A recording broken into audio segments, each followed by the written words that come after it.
রবিবারের লাঞ্চ মানে বুঝতেই পারছো, মাছ মাংস দুটোই থাকতে হবে। তো আজকে আমি লাঞ্চের জন্য যেটা করছি সেটা হচ্ছে ভেটকি মাছের ঝোল। তো প্রথমেই আমি বেগুন, বড়ি, শিম এগুলো ভেজে তুলে নিলাম। তারপরে ওই তেলের মধ্যেই ভেটকি মাছগুলো ভেজে নিলাম।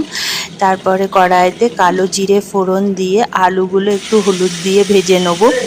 তারপরে আমি একটা পেস্ট বানিয়ে নেবো, সেটা হলো গোটা জিরে, গোটা ধনে আর গোটা গোলমরিচ, শুকনো লঙ্কা, আদা সব একসাথে পেস্ট করে কড়াইয়ের মধ্যে দিয়ে একটুখানি কষিয়ে নেবো, সাথে একটু ধনেপাতা দেবো।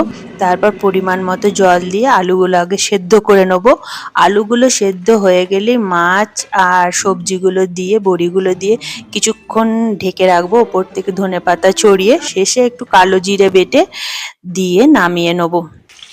এইভাবে তোমরা একবার বাড়িতে ভেটকি মাছের ঝোলটা রান্না করে দেখো, খুব ভালো লাগে খেতে, তাড়াতাড়ি হয়েও যায়। শীতকালে শিম বেগুন সব রকম সবজি দিয়ে এরকম পাতলা ঝোল খুব টেস্ট হয়। আর শেষে অবশ্যই একটু কালো জিরে বাটা দিয়ে নামিও, মানে কালো জিরে বাটাটা দিয়ে একটু ঢেকে রেখো, তাহলে আরও বেশি স্বাদ হয় ভেটকি মাছের, মানে যে ঝোলটা খুব স্বাদ হয়।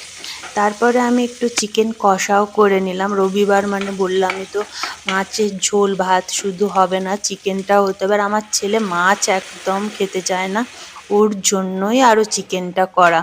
ওর একদম প্রত্যেক রবিবার সকালবেলার জলখাবারে লুচি তরকারি আর এই দুপুরে লাঞ্চের জন্য চিকেন ওকে চাই চাই।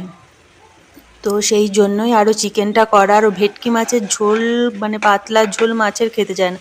ভেটকি মাছের ওই সর্ষে দিয়ে ভাপা, পাতুরি এইসব করলে ও খায়, পাতলা ঝোলটা একদম খেতে চায় না। আর আজকে জানো তো চিকেনটা আমি না একটু কষা কষা ঝাল ঝাল করছি, একদম পাতলা ঝোল করছি না।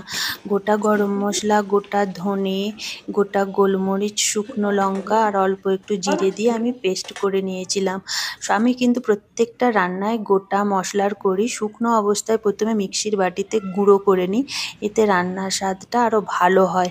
শিলনোড়ায় বেটে রান্না করতে পারলে সে স্বাদ তো মানে কোনো তুলনায় নেই, কিন্তু আমি এইভাবে করি, খারাপ হয় না। তারপর আমরাও খেতে বসে গেলাম। তো এই ছিল আমাদের রবিবারের গল্প।